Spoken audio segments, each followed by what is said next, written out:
Hello' everyone, মই অন্তিম নিবলৈ সকলোকে স্বাগতম। আজি ডিমৰ তৰকাৰী বনাইছিলোঁ। কেনেকৈ বনাম বুলি লৈছিলোঁ দেখাব চেষ্টা কৰিম। এইপিনে ডিম দুটা লৈছোঁ, ভাঙি লৈছোঁ। তাতে পিঁয়াজ কাটি লৈছিলোঁ অকণিকৈ। তাৰপিছত যেনেকৈ আমি আমলেট কৰোঁ তেনেকৈ আমলেট কৰিব লাগিব।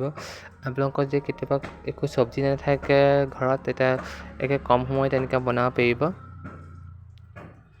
কেতিয়াবা যদি এলাহ লাগে, একো বনাব মন নাযায়, এনেকৈ ধৰে বনাই খাবচোন, বহুত ধুনীয়া হয় খাবলৈ।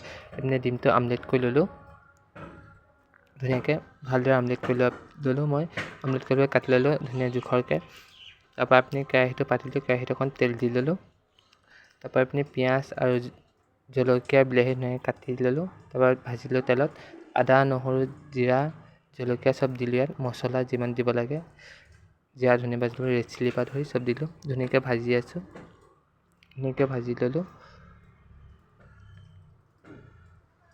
তাৰপৰা আপুনি পানী অকণ দি দিলোঁ, গৰম পানী। তাৰপৰা মানে মোৰ চব্জি হৈ গ'ল, ভাতটো খাওঁ দুপৰীয়া। আপোনাক কেতিয়াবা যদি এলাহ লাগে, একো বনাব মন নাযায়, এনেকৈ বনাই খাই চাবচোন, বহুতেই ধুনীয়া হৈছিলে খাবলৈ। আজি মই প্ৰথমবাৰৰ কাৰণে বনাইছিলোঁ।